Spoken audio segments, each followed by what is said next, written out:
வணக்கம் மாணவர்களே, மீண்டும் ஒரு முறை உங்களை சந்திப்பதில் மகிழ்ச்சி அடைகிறேன். இன்று நாங்கள் தரம் 8 பரதநாட்டிய பாடத்திலே தட்டடவுகள், இந்த தட்டடவுகளை எவ்வாறு கொலுப்பிப்பது, எவ்வாறு மாத்திரை கணக்குகளுடன் எழுதுவது என்பது பற்றி பார்க்க போகிறோம். தேர்ச்சி நடனங்கள் தொடர்பான அடிப்படை அம்சங்களையும் எண்ணக்கரைகளையும் விளக்குவார். தேர்ச்சி மட்டம் அடவுகளுக்குரிய சொற்கட்டுகளை இசை குறியீடுகளுடன் பிரயோகிப்பார். இங்கே பிள்ளைகளே, நாங்கள் முதலில் அடவு என்பது பற்றி பார்ப்போம். பரதநாட்டியத்தின் அடிப்படை அபியாச பயிற்சி அடவு. உதாரணமாக கர்நாடக சங்கீதத்திலே அடிப்படை அபியாச பயிற்சியாக ஸ்வர வரிசை, ஜண்டை வரிசை, மேல்ஸ்தாய் வரிசை, அலங்காரம் என்றவாறாக இருக்கின்றது. அவ்வாறே கதகளி நடனத்திலே சுவடுகள், பக்கச்சுவடுகள், முன்பக்கச்சுவடுகள், பின்பக்கச்சுவடுகள், வீச்சுச்சுவடு என்றவாறு செல்கின்றது. அதே போல கண்டிய நடனத்திலே சரம்ப என்ற பெயரிலே செல்கின்றது.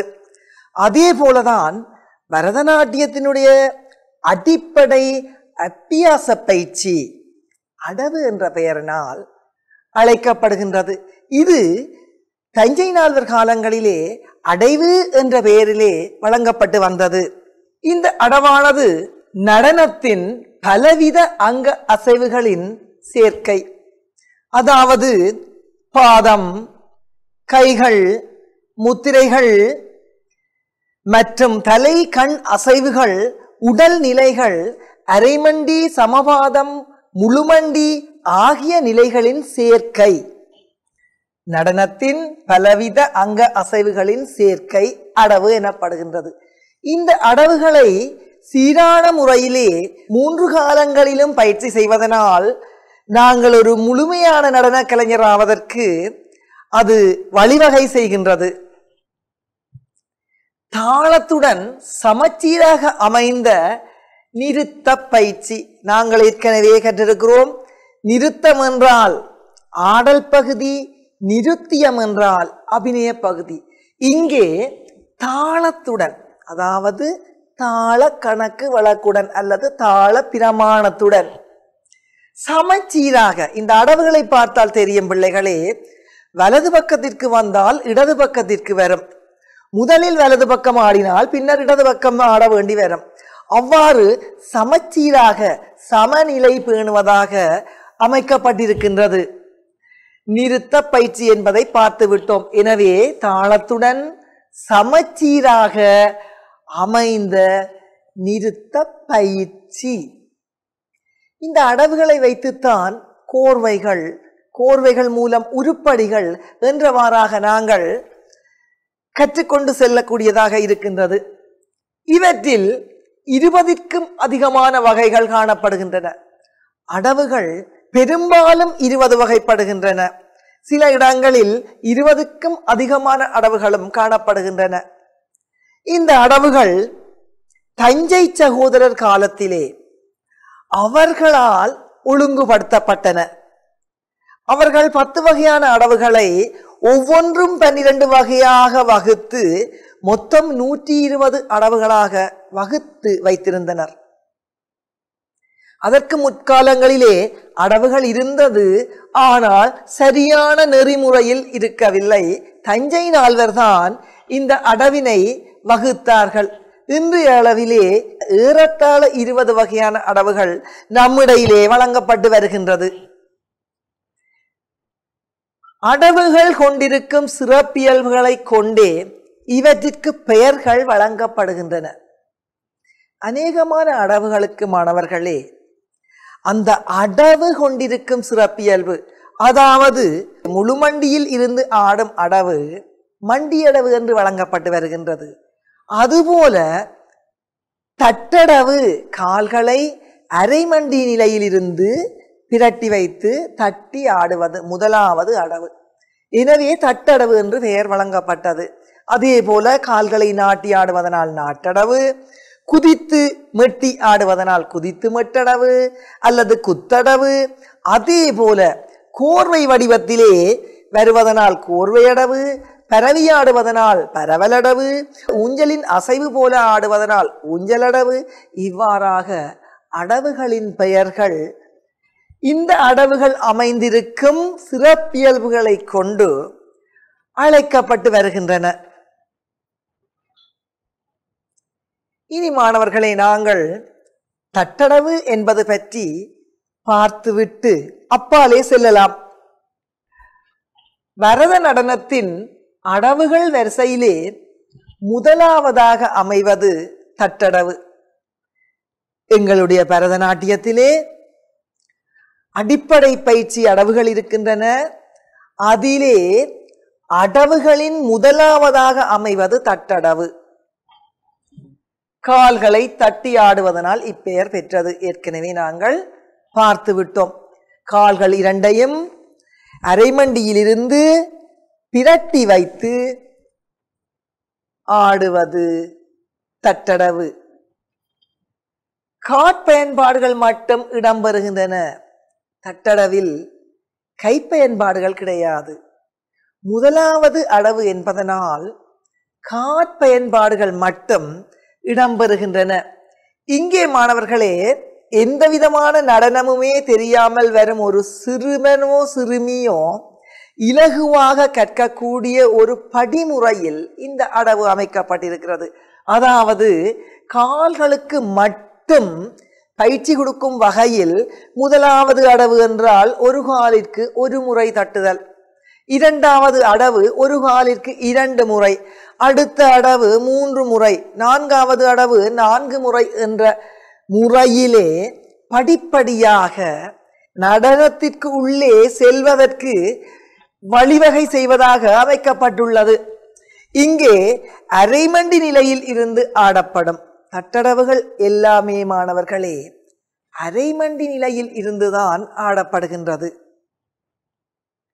சொற்கட்டுகள் 8 வகையானவை. இங்கே தட்டடவுகள் 8 வகை என்று பார்த்திருக்கின்றோம்.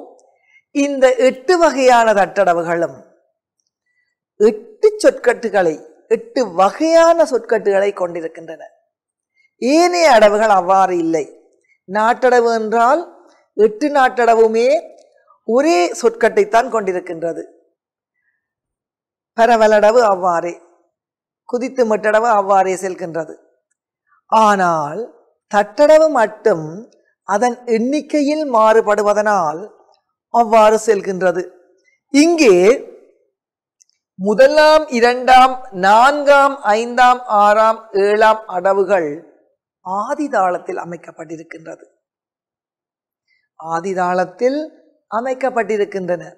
ஆனால் 3ஆவது தட்டடவும் 8ஆவது தட்டடவும் ரூபகதாளத்தில் அமைக்கப்பட்டிருக்கின்றன. எனவே இங்கே ஆதி ரூபகம் ஆகிய 2 தாளங்களும் அறிமுகப்படுத்தப்பட்டிருக்கின்றன. எனவே மாணவர்களை நாங்கள் இன்று இவ்வாறான சிறப்பம்சங்களை கொண்ட இந்த தட்டடவினுடைய 8 வகையான சொற்கட்டுக்களையும், இந்த சொற்கட்டு என்பது சொல்லுக்கட்டு என்றுதான் ஆரம்ப காலத்தில் வழங்கப்பட்டு வந்தது. இன்று சொற்கட்டு என்று அழைக்கப்படுகின்றது. இந்த சொற்கட்டுகளை ஒவ்வொன்றாக எவ்வாறு ஒலிப்பிப்பது, எவ்வாறு மாத்திரை கணக்குடன் எழுதுவது என்பது பற்றி கற்கப் போகிறோம்.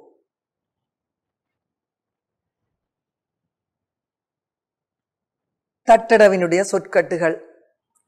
முதலாவது தட்டடவு பிள்ளைகளே தெய்யா தெய் ஆதிதாளத்தில் அமைந்திருக்கின்றது.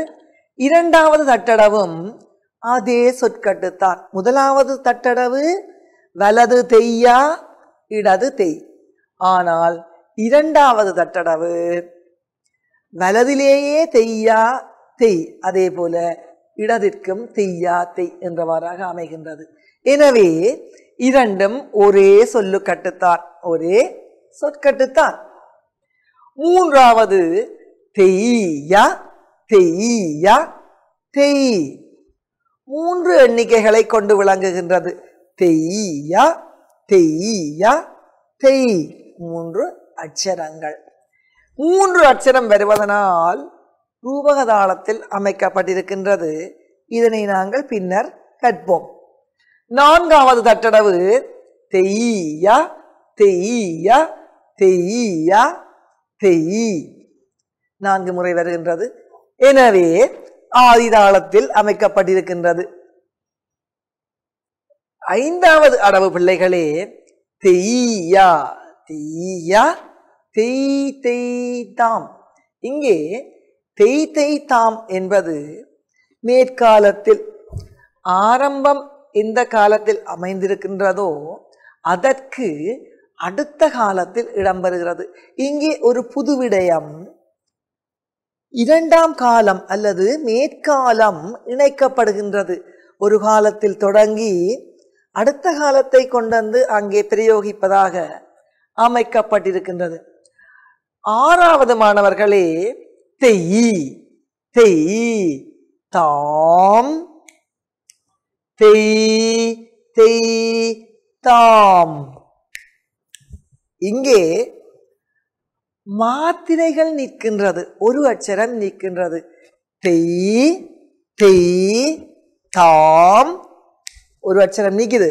தெய் தெய் தாம், அங்கேயும் ஒரு அட்சரம் அல்லது 4 மாத்திரைகள் நிற்கின்றது. இனி நாங்கள்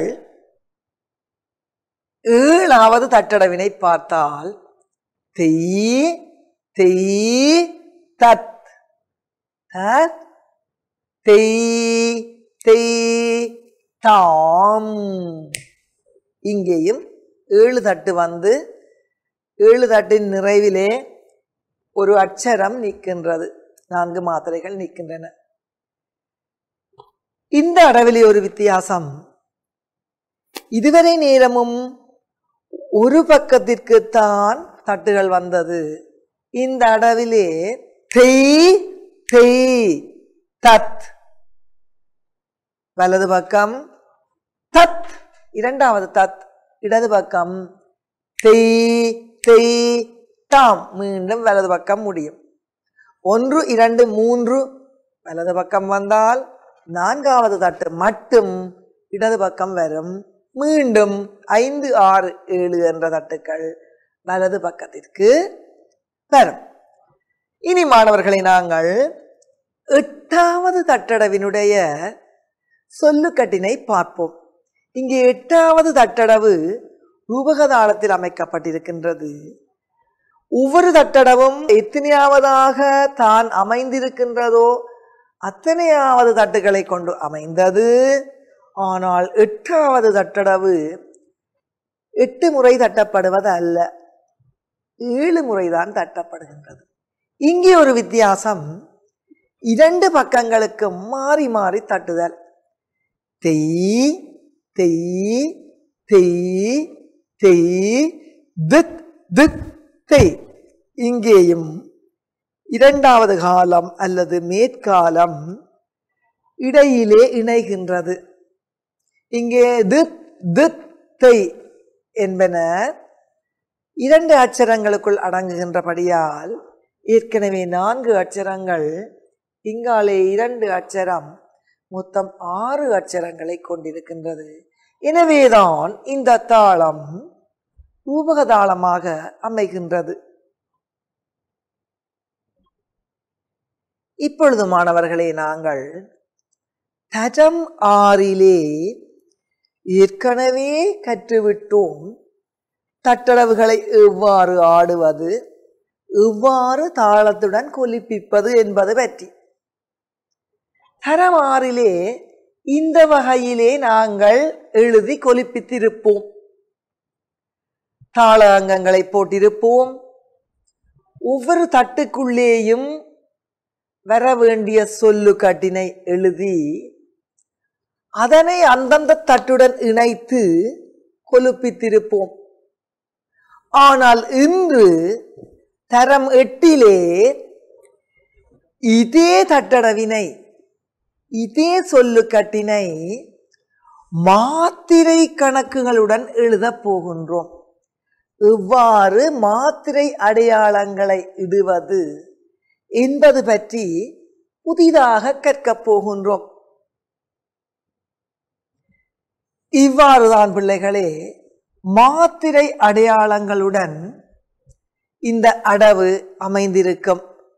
இதனை உற்று பார்த்தீர்களாக இருந்தால் தெரியும்.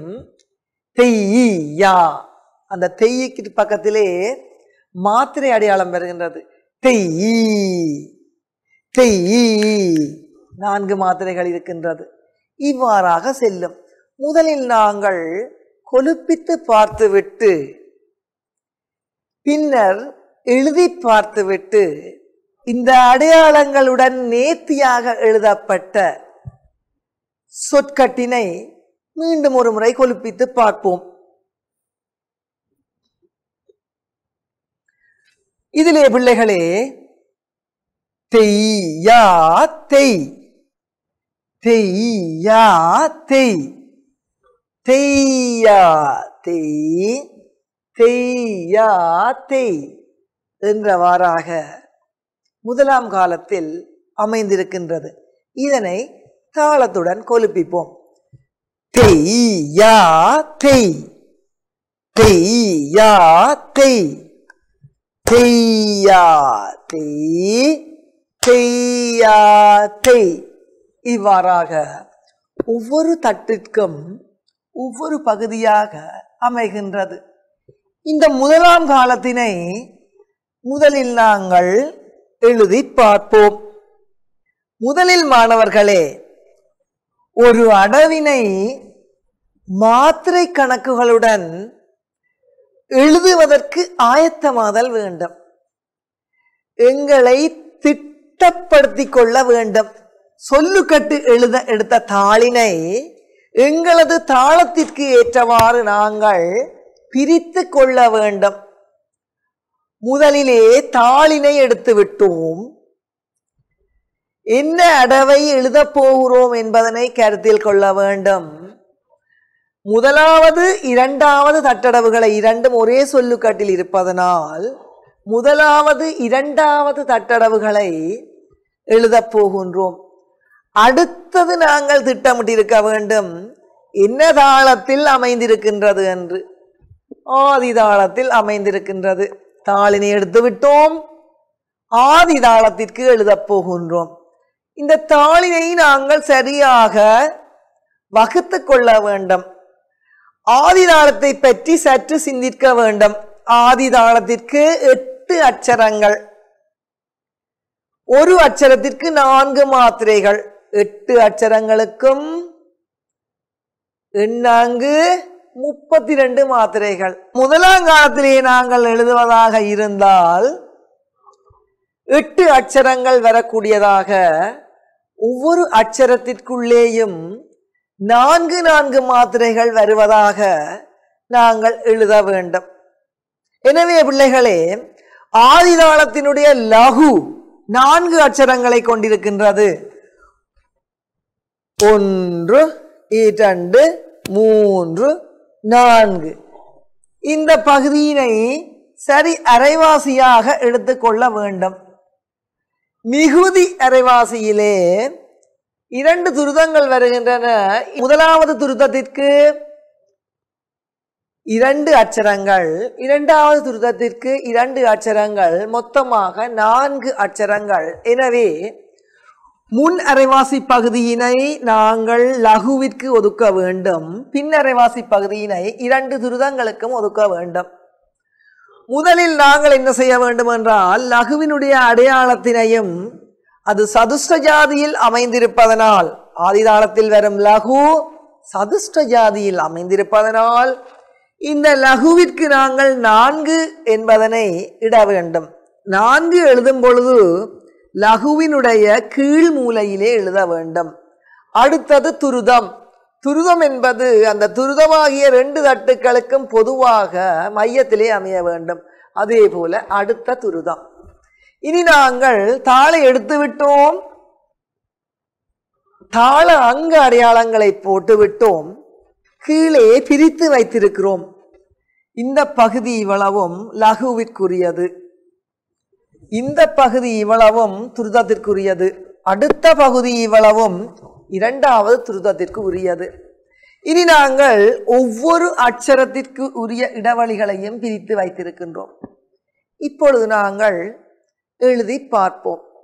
ஒரு அட்சரத்திற்குள்ளே 4 மாத்திரைகள் வர வேண்டும். முதலில் அந்த மாத்திரை வரும் முறையினை நான் ஒருக்கா போட்டு காட்டுகிறேன், பின்னர் நாங்கள் அடைவினை எழுதுவோம். முதலாவது அட்சரத்திற்கு 4 மாத்திரை, கமா வந்தால் ஒரு மாத்திரை, கமா வந்தால் ஒரு மாத்திரை, கமாவோட புள்ளி வந்தா 2 மாத்திரை, செமிகோலன் என்று சொல்வது அல்லது அரைப்புள்ளி என்று சொல்வது, அரைப்புள்ளி தான் தமிழ். அதே போல கமா என்பது காற்புள்ளி.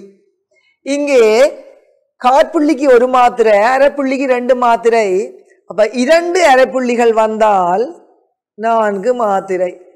எனவே இங்கே முதலாவது அட்சரத்திலே 4 மாத்திரை, இரண்டாவது அட்சரத்திலே 4 மாத்திரை, ஒவ்வொரு அட்சரங்களிலும் 4 மாத்திரைகளாக. லகு முடிந்தவுடன் அங்க முடிவு, ஒரு அங்கம் முடிந்தது, எனவே அங்க முடிவு இடப்பட வேணும். 4 மாத்திரை, 4 மாத்திரை, துருதத்தினுடைய அங்க முடிவு 4 மாத்திரை, 4 மாத்திரை, ஆவர்த்தன முடிவு. இவ்வாறு கணக்கு இருக்க வேண்டும். தக்க தீமி தக்க தீமி தக்க தீமி தக்க தீமி தக்க தீமி தக்க தீமி தக்க தீமி தக்க தீமி, அல்லது 1 2 3 4 1 2 3 4 1 2 3 4 1 2 3 4 1 2 3 4 1 2 3 4 1 2 3 4 1 2 3 4 என்றவாறாக செல்கின்றது. இப்பொழுது நாங்கள் அடைவினை எழுதுவோம். முதலாவது தட்டிலே தெய்யா தெய்யா, அடுத்தது தெய், அடுத்தது தெய்யா,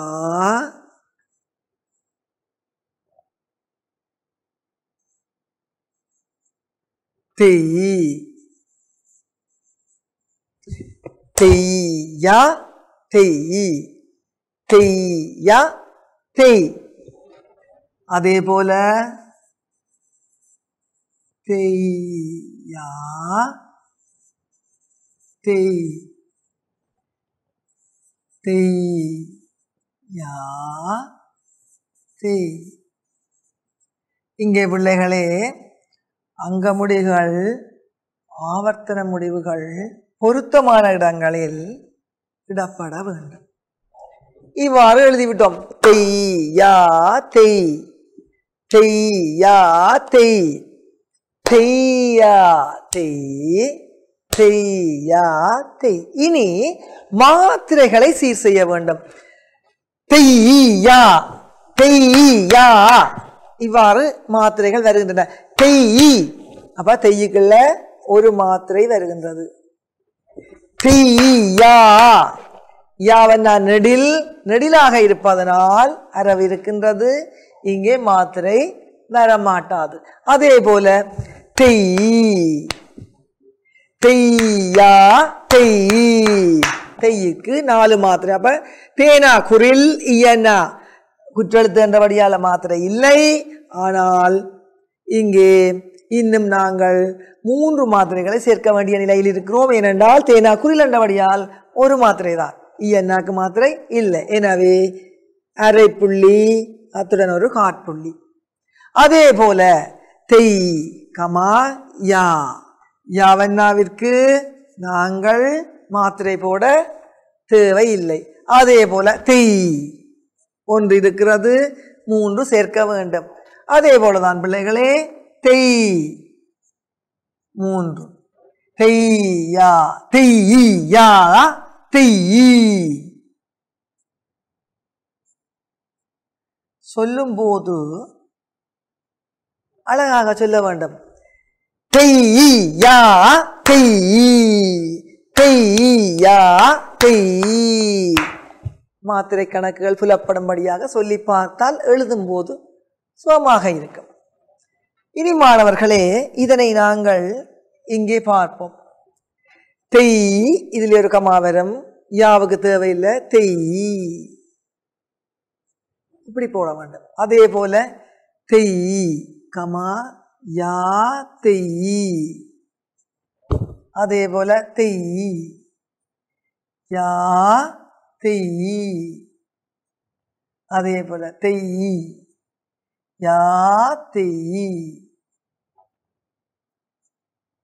இவ்வாறு மாத்திரைகளை நாங்கள் சேர்க்க வேண்டும். இனி மாணவர்களே, நாங்கள் 2ஆம் காலத்திற்கு செல்வோம். இங்கே 1ஆம் காலத்திலே 4 4 4 4 என்றவாறாக எண்ணாங்கு 32 மாத்திரைகள் வருகின்றன. இங்கே 2ஆம் காலத்தை நாங்கள் பார்க்க போகிறோம். 2ஆம் காலத்தில் எழுதும்போது ஒரு தட்டிற்குள் 1ஆம் காலத்திலே 8 மாத்திரைகளை கொண்ட அந்த சொல்லுக்கட்டு 2ஆம் காலத்திலே 4 மாத்திரைகளாக வரப்போகின்றது, குறைந்து வரப்போகின்றது. தெய்யா தெய் என்று 1ஆம் காலத்தில் சொன்னால் 2ஆம் காலத்தில் தெய்யா தெய் தெய்யா தெய். அந்த 2 அச்சரங்களுக்குள் வந்த அந்த 8 மாத்திரைகளும் ஒரு அச்சரத்துக்குள்ளே வரும். பாருங்க பிள்ளைகளே, தெய்யா தெய். இங்கே நாங்கள் கணக்கினை சி செய்ய வேண்டும். அதே போல தெய்யா தெய் தெய்யா தெய் தெய்யா தெய் தெய்யா தெய் தெய்யா தெய் தெய்யா தெய் தெய்யா தெய். இதற்கு நாங்கள் மாத்திரையை இதிலேயே போட்டு பார்த்து விட்டு எழுதி பார்ப்போம். தெய்யா தெய்யா தெய். அப்ப இங்கே தெய்யுக்கு ஒரு மாத்திரை, யாவண்ணாவுக்கு 2 மாத்திரை இருக்கின்றபடியால் இங்கே யாவண்ணாவிற்கு ஒரு கோட்டை போட்டு குறைக்க வேண்டும். அதே போல தெய்யு கொண்டிருக்கிறபடியால இங்க ஒரு கமா போட வேண்டும். மேலே தெய்யிற்கு 2 மாத்திரை இருக்கிறபடியால் 2ஆம் காலத்தில் தெய்யிற்கு ஒரு மாத்திரை வர வேண்டும். மேலே யாவண்ணாவிற்கு 2 மாத்திரைகள் இருக்கின்றபடியால் 2ஆம் காலத்திலே யாவண்ணாவிற்கு ஒரு மாத்திரை வர வேண்டும். ஒரு மாத்திரை வர வேண்டும் என்று சொன்னா மேலுக்கு நாங்கள் ஒரு கோட்டை போட்டு காட்டி விட்டோமாக இருந்தால் அது ஒரு மாத்திரையாக கருதப்படும். இப்ப உதாரணமாக சொற்கட்டு கொண்டு த க தி மீ, இது 4 மாத்திரை என்றா இங்கே ஒரு கோட்டை போட்டு விட்டோமாக இருந்தால் இது 2 மாத்திரையாகத்தான் கருதப்பட வேண்டும். இப்பொழுது இது 2 மாத்திரை. இன்னும் ஒரு கோட்டை போட்டு விட்டோமாக இருந்தால் ஒரு மாத்திரை, அதுக்கு வரைவாசியாக குறைக்கப்படும். தகதிமி என்று தனியே இருந்தால் 4 மாத்திரை, ஒரு கோடு போட்டால் அது 2 மாத்திரையாக கருதப்பட வேண்டும். 2 கோடு போட்டால் ஒரு மாத்திரையாக கருதப்பட வேண்டும். அது நேரவாசி அது நேரவாசி அது நேரவாசி என்றவாறாக அதிகரித்து செல்லும். இனி நாங்கள் அடுத்த தெய் தெய் கமா மட்டும் வருமா? அதே போல தெய் யா, யாவிற்கு ஒரு கோடு தெய். மீண்டும் கவனியுங்கள், 1ஆம் காலத்திலே தெய்யிற்கு 2 மாத்திரை இருக்குமாக இருந்தால் 2ஆம் காலத்திலே ஒரு மாத்திரை. 1ஆம் காலத்திலே யாவிற்கு 2 மாத்திரை இருக்குமாக இருந்தால் 2ஆம் காலத்திலே ஒரு மாத்திரை. ஆனால் யாவண்ணாவை சுருக்கி எழுதியலாது, அரவை விட்டுட்டு எழுதியலாது, என்று எழுதியலாது. எனவே ஒரு கோடை போட்டிருக்கிறோம். அதே போல இங்கே 1ஆம் காலத்திலே 4 மாத்திரை இருக்கிறது என்று சொன்னால் 2ஆம் காலத்திலே 2 மாத்திரை இருக்கின்றது. தொடர்பு இவ்வாறு வருகின்றது. அதே போலதான் எல்லா இடமும் நாங்கள் திரும்ப திரும்ப எழுதி கொண்டு செல்ல வேணும். தெய்யா, யாவண்ணாக கோடு போடணும், தெய்யுக்கு கமா போடணும், யாவுக்கு கோடு போடணும், கமா யா தெய் தெய்யா தெய். இவ்வாறு இரண்டாம் காலத்தில் எழுத வேண்டும். இப்பொழுது நாங்கள் இதனை எழுதுவோம். தெய் யா தெய், தெய்யுக்கு கமா. அதே போல தெய் யா, இந்த யாவன்னாவுக்கு கோடு போடணும். தெய். அதே போல தெய் யா தெய். அதே போல தெய் யா, யாவன்னா கோடு தெய். இவ்வாறு நிரப்புதல் வேண்டும். அங்க முடிவு வரும். தெய்யா தெய்.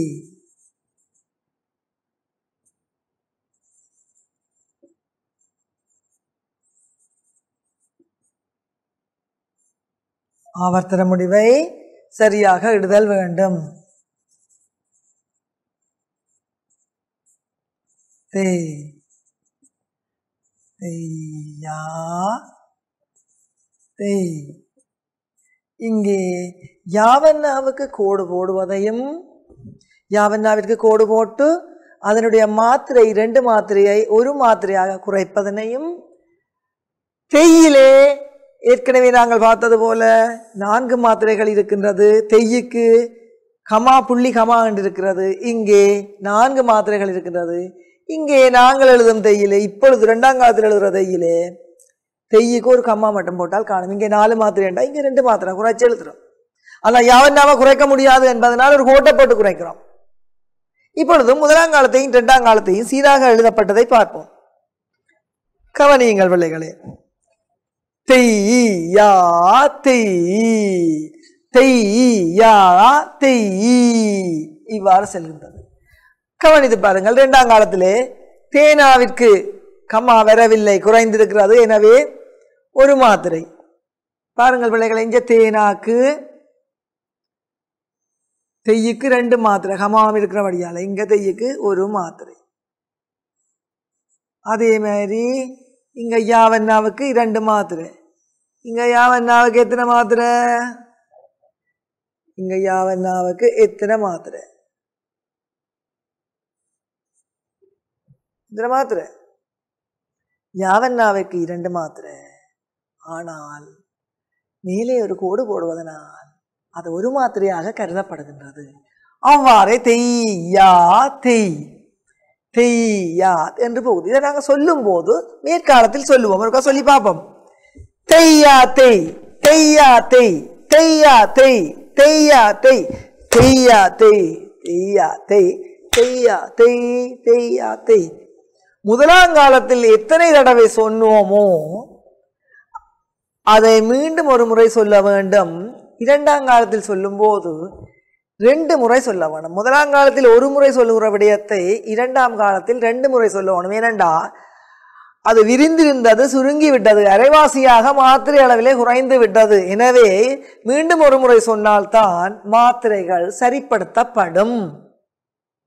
எனவே பிள்ளைகளே, 1ஆம் காலத்திலே தெய்யா தெய், தெய்யா தெய், தெய்யா தெய், தெய்யா தெய் என்று செல்வது 2ஆம் காலத்திலே தெய்யா தெய், தெய்யா தெய், தெய்யா தெய், தெய்யா தெய் இவ்வாறாக செல்லும்.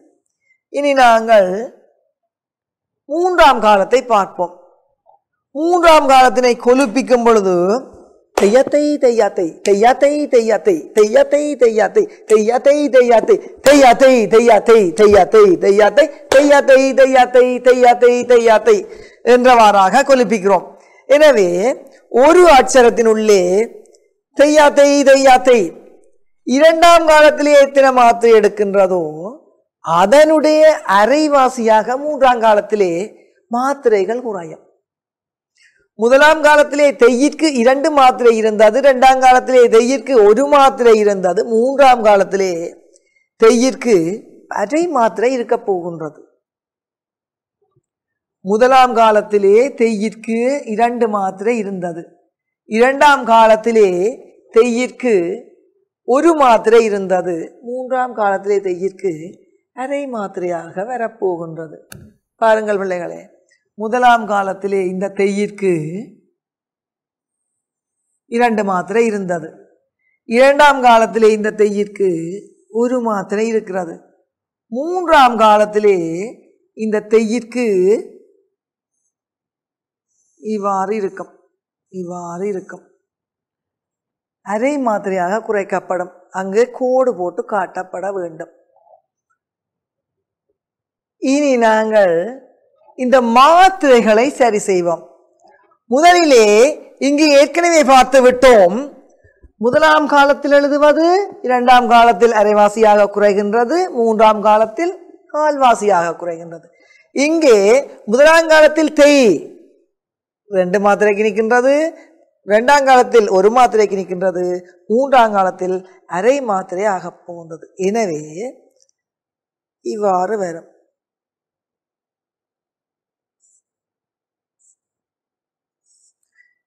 இந்த யாவண்ணாவிற்கு மட்டும் 2 கோடு வரும்.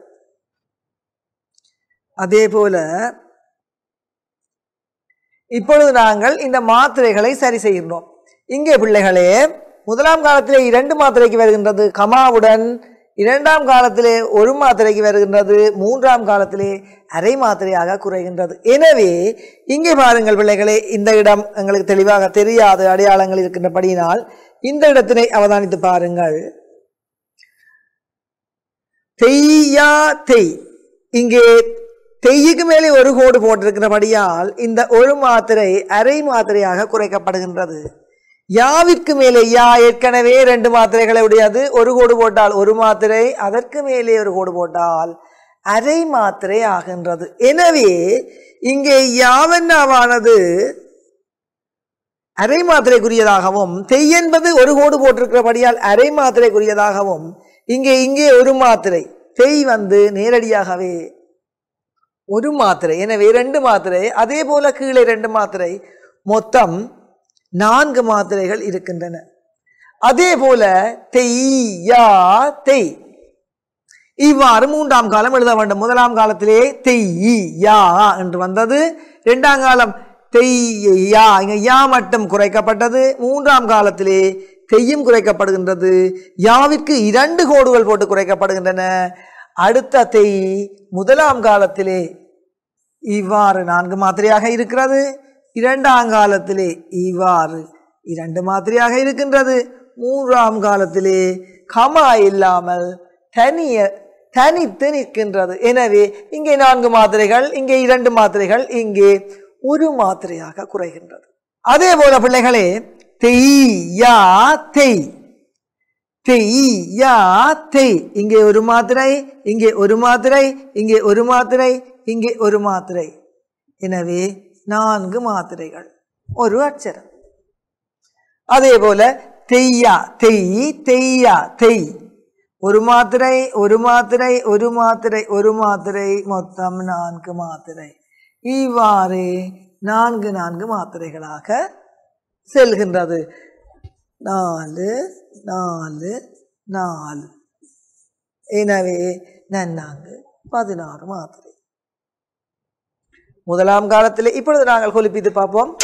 தெய்யா தெய், தெய்யா தெய், தெய்யா தெய், தெய்யா தெய். இரண்டாம் காலம் தெய்யா தெய், தெய்யா தெய், தெய்யா தெய், தெய்யா தெய், தெய்யா தெய், தெய்யா தெய், தெய்யா தெய், தெய்யா. மூன்றாம் காலம் தெய்யா தெய், தெய்யா தெய், தெய்யா தெய், தெய்யா தெய், தெய்யா தெய், தெய்யா தெய், தெய்யா தெய், தெய்யா தெய், தெய்யா தெய், தெய்யா தெய், தெய்யா தெய், தெய்யா தெய், தெய்யா தெய், தெய்யா தெய், தெய்யா தெய், தெய்யா தெய் தாம்.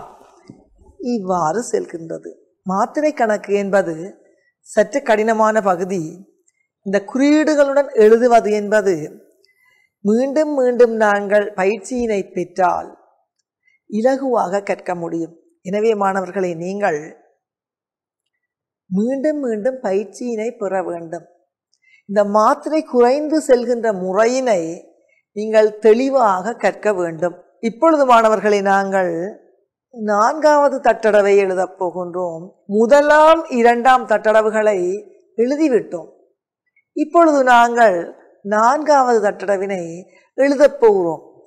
அவ்வாறேதான் இங்கே தெய்யா தெய்யா தெய்யா தெய் சொற்கட்டில மட்டும் வித்தியாசம். சொற்கட்டு மட்டும் மாறுகின்றது. தெய்யா தெய்யா தெய்யா தெய் என்று மாறுகின்றது.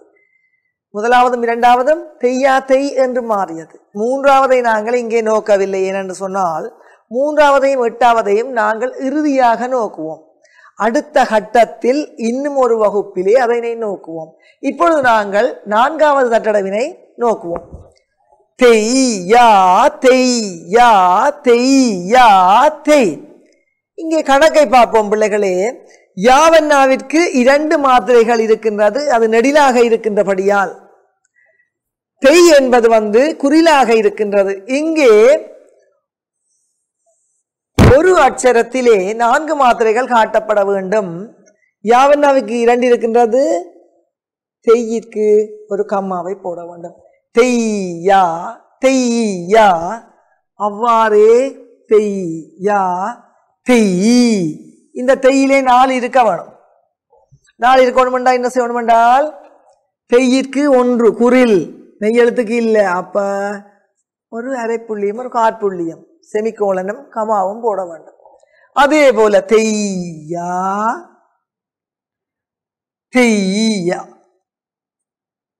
தெய்யா தெய். அவ்வாறே எழுத வேண்டும். அங்க முடிவுகளை உடனுக்குடன் போட வேண்டும். இவ்வாறு நாங்கள் எழுதுவோம். முதலில் தெய்யா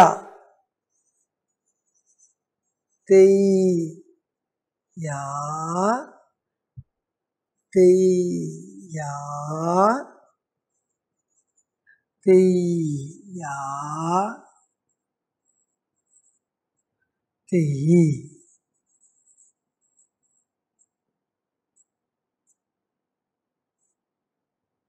அங்க முடிவை போட வேண்டும்.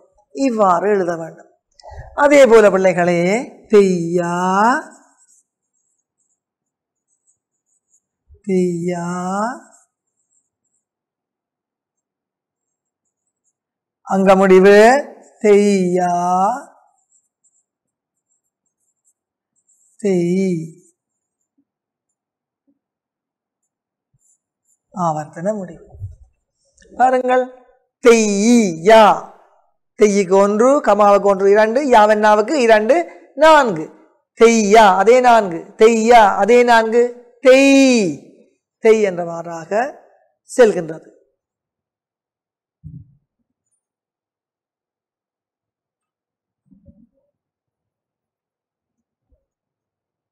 இனி நாங்கள் 2ஆம் காலத்தினை பார்ப்போம். இங்கே தெய்யிற்கு 2 மாத்திரை இருந்தது. இங்கே தெய்யிற்கு 1 மாத்திரை இருக்கின்றது. இங்கே கமா இருக்கிறது. இங்கே கமா நீங்கி வருகின்றது. அதே போல யா என்பது நெடில் 2 மாத்திரைகளை கொண்டிருக்கின்றது. இங்கே யாவண்ணா 2 மாத்திரைகளுடனேயே இருக்கின்றது. எனவே அங்கே நாங்கள் ஒரு கோட்டை மேலே போட்டுவிட்டால் அந்த யாவண்ணா 1 மாத்திரையாக கருதப்படும். ஸ்வரங்களுக்கு மேலே கோடு போடுவார்கள். ஜதிகள் சொற்கட்டுகளுக்கு கோட்டினை மேலே போட்டாலும் சரி கீழே போட்டாலும் சரி நாங்கள் மேலே போடுவோம். மேலே போடும் பழக்கம்தான் எங்களது நடன சம்பிரதாயத்திலே இருக்கின்றது. ஆனால் மிருதங்க கலைஞர்கள் கீழேயும் கோடை போடுகிறார்கள். சரி பிள்ளைகளை, இவ்வாறுதான் தெய்யா தெய்யா தெய்யா தெய். இங்கே தெய் தெய்யிற்கு மேலே 4 மாத்திரைகள் இருந்தன. 2ஆம் காலத்திலே இனி 2 மாத்திரைகள் வர வேணும். எனவே இங்கே ஒரு கமா மட்டும் போட்டால் போதும். தெய்யுக்கு 1 மாத்திரை, கமாக்கு 1 மாத்திரை, 2 மாத்திரை. முதலாம் காலத்தில் 4 மாத்திரையாக இருந்தால் 2ஆம் காலத்தில் 2 மாத்திரை. முதலாம் காலத்தில் இருப்பது 2ஆம் காலத்தில் சரி அரைவாசியாக குறைத்து காட்ட வேண்டும். முதலாம் காலத்தில் தெய் 4 என்றால் இரண்டாம் காலத்தில் தெய் 2, மூன்றாம் காலத்தில் 1 குறையும். அவ்வாறே தெய்யா தெய்யா தெய்யா தெய். இங்கே யாவன்னாக்கள் குறிலாக குறைக்கப்படுகின்றன. இப்ப தெய்யுக்கு கமா இருந்தா கமாவை எடுத்து விட்டா அது அரைவாசியா குறையும். ஆனால் யாவன்னா நெடிலாக இருக்கிறபடியால் அதை குறிலாக்க வேண்டும் என்பதற்காக அறவை எடுப்பது அல்ல. யாவன்னாவினுடைய அந்த ஒலி வடிவம் யா என்றுதான் கேட்கும். ஆனால் வேகமாக யா யா யா, இதுதான் வித்தியாசம். எனவேதான் கோடு போட்டுத்தான் காட்ட வேண்டும். அவ அறவை எடுத்து விட்டா குறில் தானே என்று நீங்க சிந்திக்க கூடாது. தெய்யா என்றதுக்கும் தெய்ய என்றதுக்கும் வித்தியாசம் இருக்கின்றது.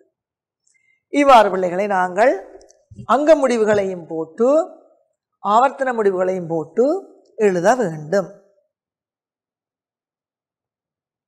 இரண்டாம் காலத்தில் எழுதும் பொழுது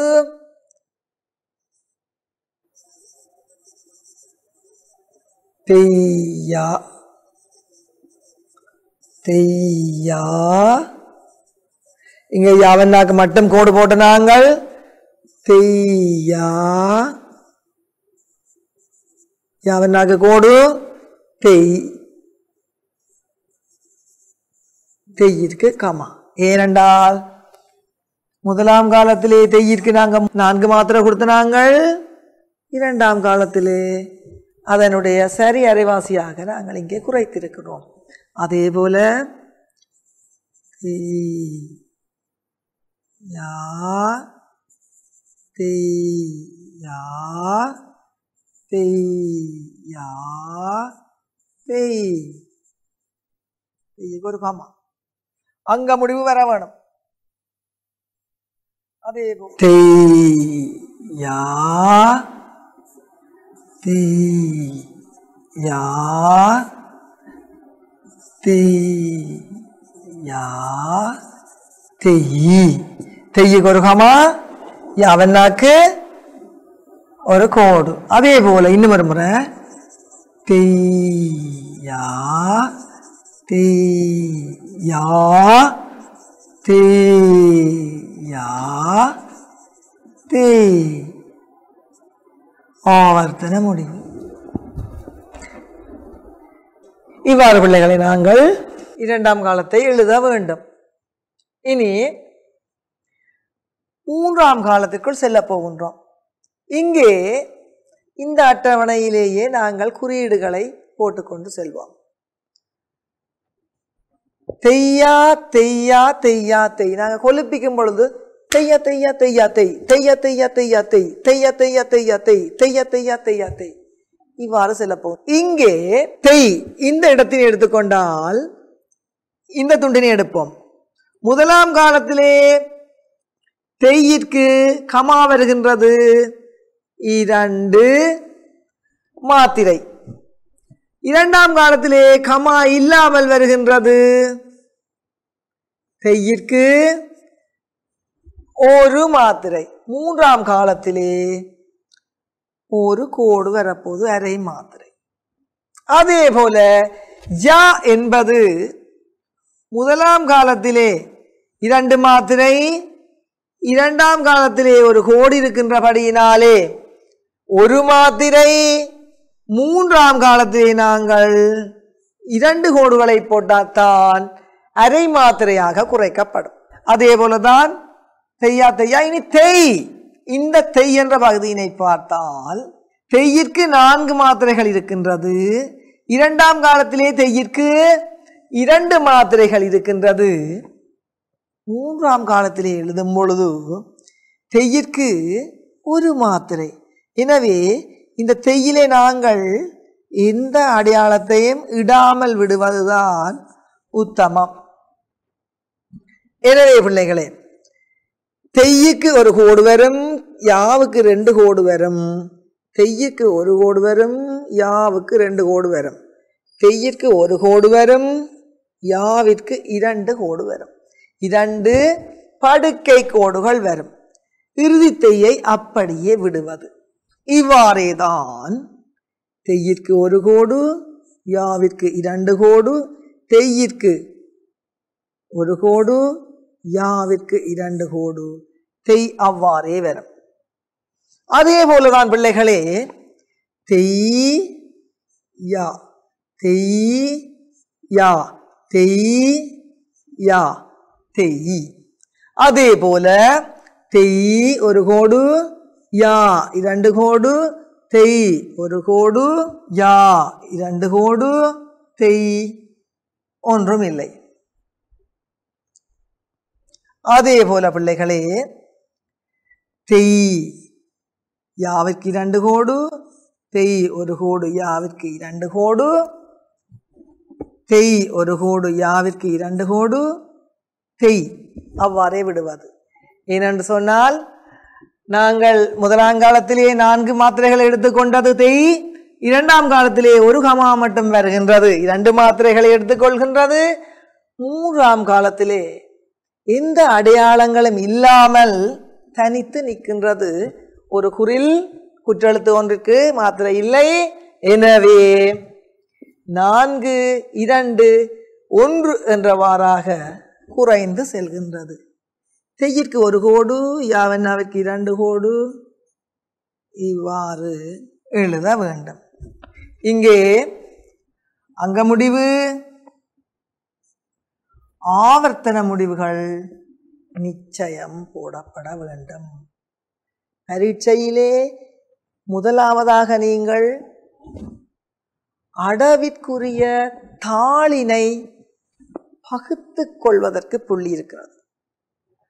அதற்குரிய தாள அங்கங்கள், தலைப்பு, தாளத்தினுடைய பெயர் எழுதுவதற்கு புள்ளி இருக்கின்றது.